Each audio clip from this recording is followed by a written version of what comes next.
नमस्कार दोस्तों, Bagda publication online classes में आपका हार्दिक स्वागत है।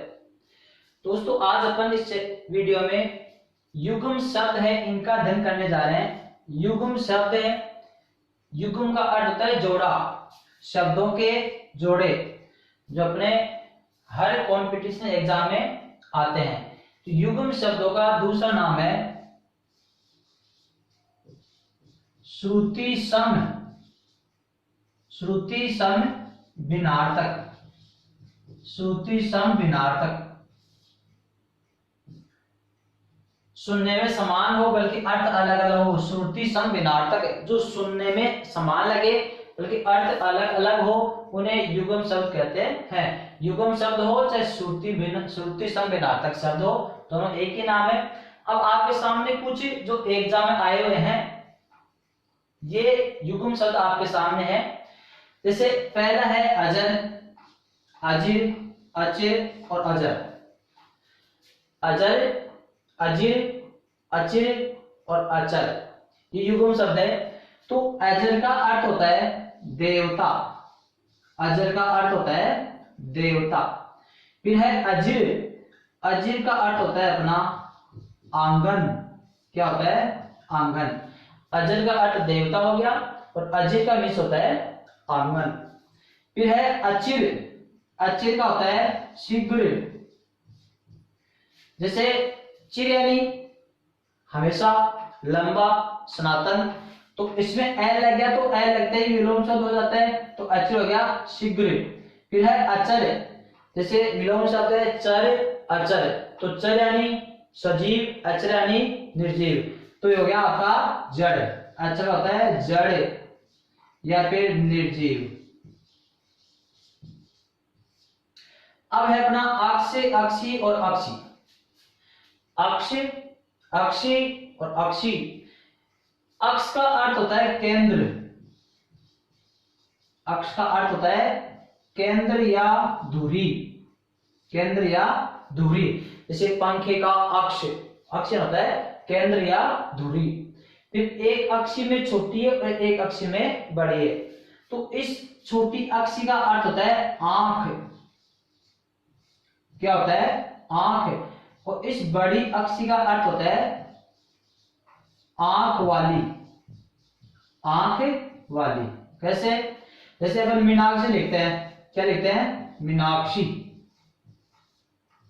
तो इसका संधि विच्छेद होगा मीन, मीन प्लस अक्षी, मीन प्लस अक्षी। तो मीन यानी मछली और अक्षी यानी आंख वाली। मछली के समान आंख वाली, मछली के समान आंख नहीं, मछली के समान आंख वाली मीनाक्षी। तो छोटी अक्षी का अर्थ है आंख और बड़ी अक्षी का अर्थ होता है आंख वाली। फिर आगे है अपने प्रज्ञे। देखो इधर प्रज्ञे, विज्ञे, प्रज्ञे, विज्ञे, विज्ञे, अभिज्ञे। फिर है अभिज्ञे और अनभिज्ञे। ये बड़े ही मोस्ट है इंपोर्टेंट, सारे शब्द इंपोर्टेंट है, अति महत्वपूर्ण है, क्योंकि ये युग्म शब्द भी आ जाते हैं और इनमें से विलोम शब्द भी आता है। बल्कि उस समय अपन को ये पता नहीं लगता है कि कौन सा किसका क्या अर्थ है। तो इनमें ये सारे मिलते जुलते से हैं, तो इसका विशेष रूप से ध्यान देना। प्रज्ञे, विज्ञे, विज्ञे, अभिज्ञे, अभिज्ञे और अनभिज्ञे, इनका विशेष रूप से अर्थ पूछा जाता है। विलोम शब्द पूछ लेते हैं इनमें से, युग्म शब्द पूछ लेते हैं इनमें से, कुछ भी पूछ सकते हैं, बल्कि ये सारे मिलते जुलते हैं, इसलिए इनका अर्थ आना आपको अनिवार्य है। तो देखो प्रज्ञे का अर्थ होता है जानकार, विद्वान, ज्ञानी। जानकार, विद्वान, ज्ञानी। अब सुना ये किसका अर्थ होगा? ये तीनों अर्थ, प्रज्ञे का अर्थ भी यही होगा। अगर प्रज्ञे का अर्थ पूछे तो जानकार, विद्वान और ज्ञानी। विज्ञे का अर्थ पूछे तो जानकार, विद्वान, ज्ञानी। विज्ञे और अभिज्ञे का अर्थ पूछे तो जानकार, विद्वान और ज्ञानी। इन चारों का अर्थ एक ही होता है। ये चारों शब्द सेम है, ये चारों शब्द क्या है? सेम है। इन चारों का अर्थ जानकार, विद्वान, ज्ञानी कोई सा भी हो सकता है। चारों के अर्थ सेम है। ये आपके नीचे दो दे रखे हैं, अविज्ञ और अनविज्ञ। इनका अर्थ होगा अनजान, मूर्ख और अज्ञानी। अनजान, मूर्ख, अज्ञानी, इन दोनों का अर्थ होगा अनजान, मूर्ख, अज्ञानी, और इन चारों का अर्थ होगा जानकार, विद्वान और ज्ञानी। अब सुनना इधर, ये तो हो गया आपके युग्म शब्द। अब इनमें से युग्म शब्द कैसे पूछ सकते हैं? युग्म शब्द ऐसे पूछते हैं, अभिज्ञ और अनभिज्ञ। ये अधिकतर ही आता है, अभिज्ञ और अनभिज्ञ ये आता है युग्म शब्दों में। और विलोम शब्द पूछे तो विलोम शब्द भी अधिकतर में ही आता है। अभिज्ञ का विलोम क्या होगा? अनभिज्ञ। बल्कि ऑप्शन में कुछ भी आ सकता है, अभिज्ञ के साथ में क्या विज्ञ भी आ जाता है, ऑप्शन में आ जाता है, क्योंकि विज्ञ और अभिज्ञ दोनों एक ही है, विलोम शब्द नहीं है, ये चारों एक है। तो युग्म शब्द अधिकतर कौन सा पूछा गया है? अभिज्ञ और अनभिज्ञ। तो इसका अर्थ हो जाएगा, अभिज्ञ का अर्थ हो जाएगा जानकार, विद्वान और ज्ञानी, और अनभिज्ञ का अर्थ हो जाएगा अनजान, मूर्ख और अज्ञानी। तो ये हो गया आपका युग्म शब्द भी बन गया। और विलोम शब्द पूछ ले तो विलोम शब्द अभिज्ञ, अनभिज्ञ, जो जानता है। और वाक्यांश के लिए एक शब्द है, ये भी पूछ सकता है, अभिज्ञ जो जानकार हो अभिज्ञ, अनभिज्ञ जो जानकार न हो अनभिज्ञ। तो जो ज्ञाता नहीं हो वो अनभिज्ञ हो जाएगा। तो ये विलोम शब्द बन गए, वाक्यांश के लिए एक शब्द बन गया और युग्म शब्द बन गया। बल्कि ये चारों पांचों ही 6 शब्द है, ये 6 मिलते जुलते हैं, इसलिए इन 4 का अर्थ सेम होता है और 2 का अर्थ अलग होता है। अब चलते हैं अपन दूसरा, अपन इमेज क्वेश्चन कैसे बनता है। अगर आपसे ये पूछे कि विज्ञ का विलोम शब्द क्या होगा, विज्ञ का विलोम शब्द क्या होगा, तो अविज्ञ होगा। विज्ञ, अविज्ञ, समझ में आ गया। और फिर ऐसे पूछ ले प्रज्ञ, प्रज्ञ, अगर प्रज्ञ का विलोम शब्द पूछ ले आपसे तो इसमें एक शब्द और जोड़ना पड़ेगा अपन को, अज्ञ, एक शब्द और जोड़ना पड़ेगा, अज्ञ। प्रज्ञ का विलोम पूछे तो आपको अज्ञ बताना है। और ये हो गया आपका 3, ये 3 हो गए। अज्ञ का विलोम शब्द, अज्ञ का अर्थ भी होता है अनजान, मूर्ख, अज्ञानी। प्रज्ञ, अज्ञ, विज्ञ, अविज्ञ, विज्ञ, विज्ञ और अभिज्ञ का विलोम होगा आपका अनभिज्ञ। तो सुनो, इन चारों का मैं विलोम शब्द यहां पर लिख देता हूं। चारों का अर्थ तो हो ही गया, चारों का अर्थ हो गया, देखो प्रज्ञ, विज्ञ, विज्ञ और अभिज्ञ, इन चारों का अर्थ सेम होगा। फिर अविज्ञ, अनभिज्ञ और अज्ञ, इन तीनों का अर्थ होगा आपका अनजान, मूर्ख और अज्ञानी। अब इनमें से विलोम शब्द कौन कौन से बनते हैं सुना इधर। अगर प्रज्ञ का विलोम पूछे आपसे तो आपको बताना है अज्ञ, और विज्ञ का विलोम पूछे आपसे तो हो जाएगा आपका अविज्ञ, विज्ञ का पूछे तो अविज्ञ। अब आपसे पूछे कि विज्ञ,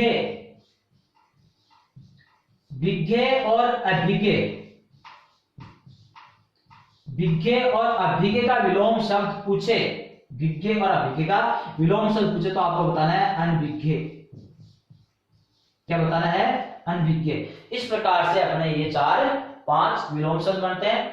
ये शब्द देखो, शब्द अलग अलग है, प्रज्ञ, अज्ञ, विज्ञ, अविज्ञ, विज्ञ या अभिज्ञ, अनभिज्ञ, अधिकतर ही आता है अपने। ये आया हुआ है और ये भी देखना, ये भी आया हुआ है, ऐसा नहीं, विज्ञ, अविज्ञ, विज्ञानी जानकार, अविज्ञानी मूर्ख, कुछ भी समझ सकते हैं। जानकार, विद्वान, ज्ञानी, ये इन चारों का अर्थ है। अनजान, मूर्ख, अज्ञानी, ये इन तीनों का अर्थ है।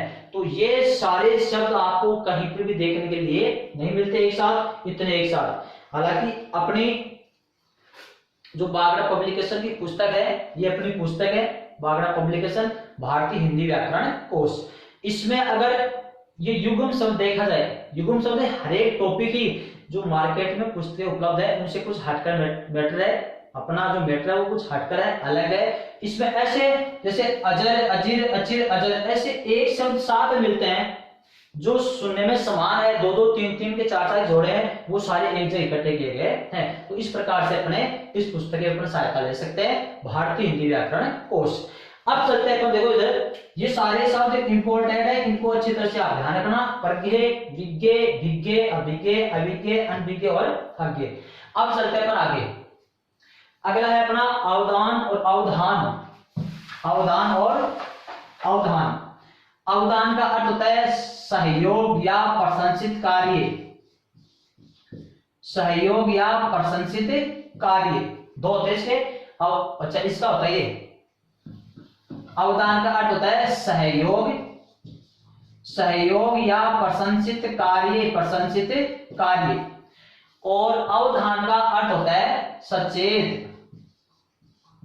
क्या होता है? सचेत। जैसे सावधान लिखते हैं अपन, तो सावधान होता है स प्लस अवधान बराबर सावधान। तो सावधान होता है सचेत, चेतना सहित।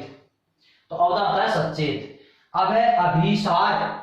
अभिसार और अभिसार छोटी और बड़ी है। सुनना इधर, इस अभिसार का अर्थ है प्रेमी से छिपकर मिलना। प्रेमी से छिपकर मिलना, यह तो है आपका अभिसार। और फिर है अपना बड़ा अभिसार। अगर प्रेमी से छिपकर मिलोगे तो आक्रमण होगा, आक्रमण। तो अभिसार प्रेमी से छिपकर मिलना, अभिसार आक्रमण, ये दोनों युग्म शब्द हो गए। फिर ये चारों एक है, ध्यान दें। आयुषु, आयुषु का अर्थ होता है आज्ञा। आयुषु देना मतलब आज्ञा देना। आयास, आयास का अर्थ होता है प्रयास या प्रयत्न करना या कोशिश। फिर है अयस, अयस का अर्थ होता है लोहा।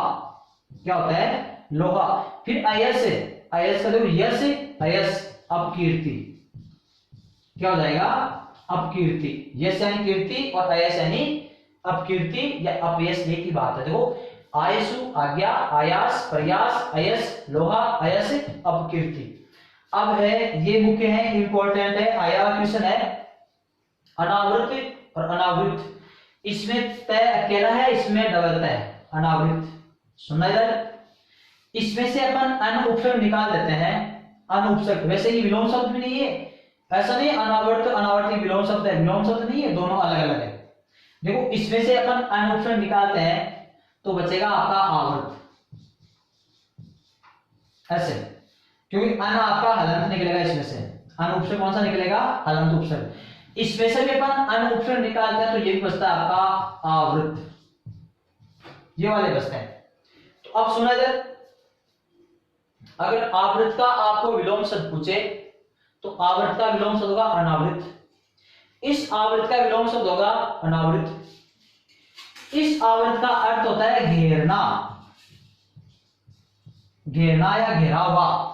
और इसका अर्थ होता है दोहराना, दोहराना। समझ आ गया? दोहराना या दोहराया हुआ। आवृत यानी घेरना या घेरा हुआ, आवृत यानी दोहराना या दोहराया हुआ, रिपीट किया हुआ। इसमें इस तय का ही अंतर है बस, केवल, और अर्थ अलग अलग हो गया। इसमें देखो, इसमें सिंगल तय है, इसमें हलंत और स्वर सहित है। तो ये हो गया आपका घेरना या घेरा हुआ, ये दोहराना या दोहराया हुआ।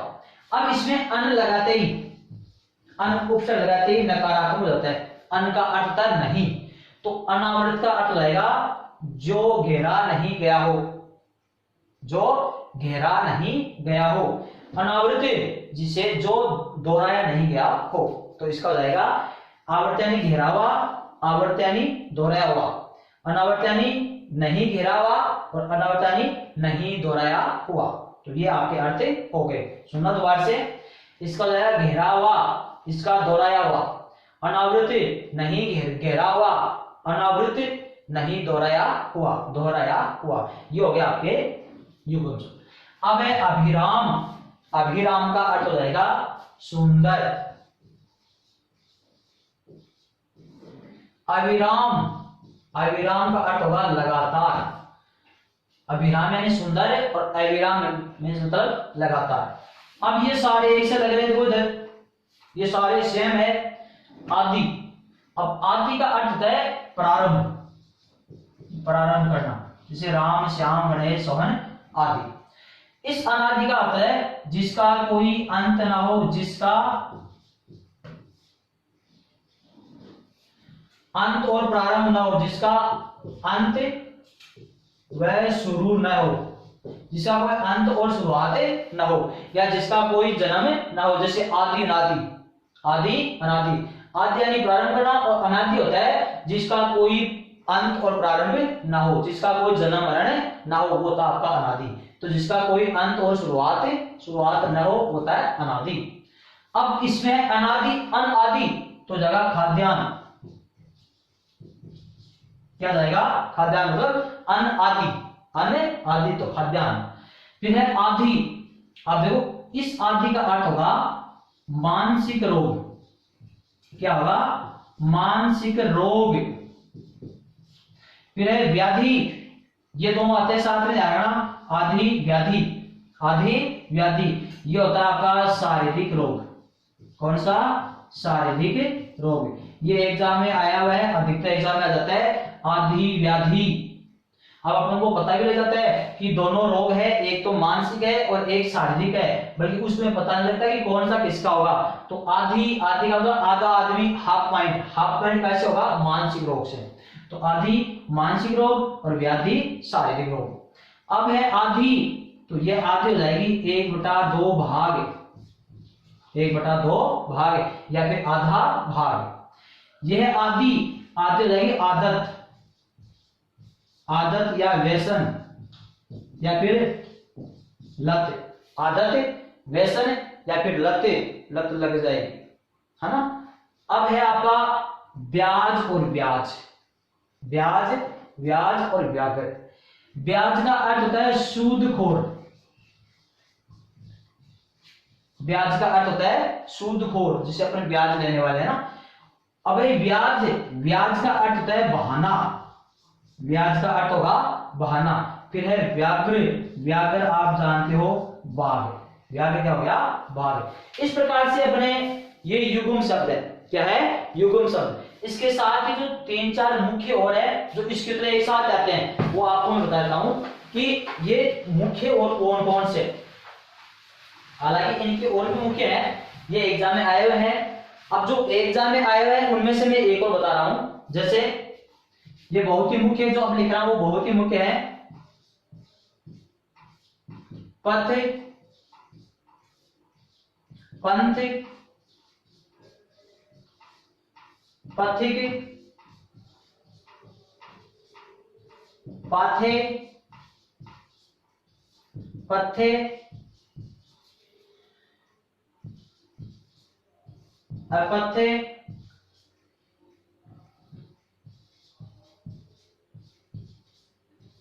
अपथे, नेपथ्य। ये देखो, हालांकि अपने युग्म शब्द इनमें से 2 ही मिलेंगे आपको, बल्कि ये सारे मिलते जुलते हैं। ये मैंने अपने अलग से आपको बता दिया कि सारे एक से मिलते जुलते जितने भी होते हैं उसी प्रकार से अपन साथ में अध्ययन करते आएंगे। प्रत्येक वीडियो में अपना ऐसा ही है कि एक से मिलते जुलते जो भी शब्द जो भी मैटर मिलता है उसको साथ ही अपन क्लियर कर रहे हैं। देखो पथ, पथ का अर्थ होता है रास्ता, पथ का अर्थ हो गया रास्ता।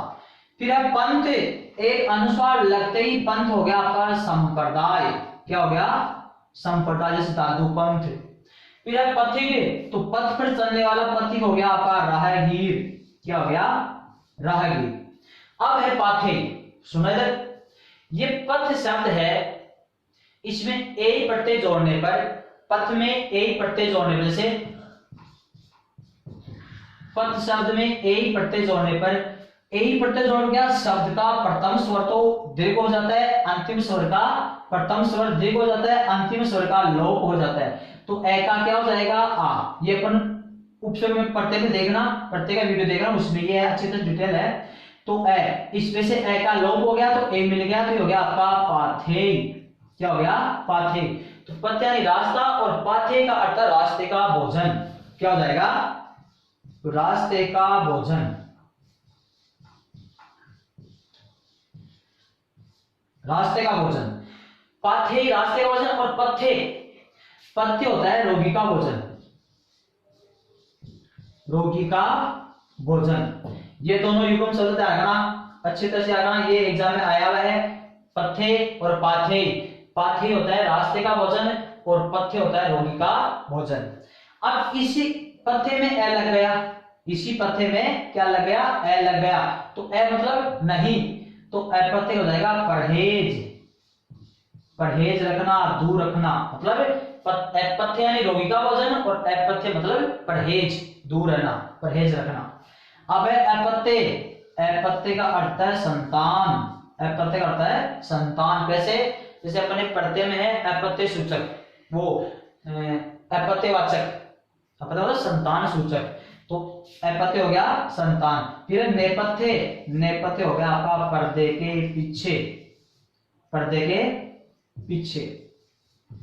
तो इस प्रकार से ये अपने युग्म शब्द है। कौन से हैं? युग्म शब्द। तो युग्म शब्द, ये युग्म शब्द अच्छे तरह से पढ़ने के लिए अपने वीडियो देखेगा, और इनकी और अधिक गहराई से अध्ययन करने के लिए अपनी पुस्तक है उसका अध्ययन कीजिएगा। अगले वीडियो में जो और अधिक मोस्ट मुख्य अति महत्वपूर्ण युग्म शब्द है उनका लास्ट अगला वीडियो में बनाऊंगा आपके सामने। क्योंकि अभी तक आपने अभी तक चैनल को सब्सक्राइब नहीं किया है तो सबसे पहले सब्सक्राइब कीजिएगा। आपके सहयोग से हम सफलता के कदम पर आगे बढ़ेंगे, और साथ में ही बेल आइकन और शेयर जरूर कीजिएगा। धन्यवाद।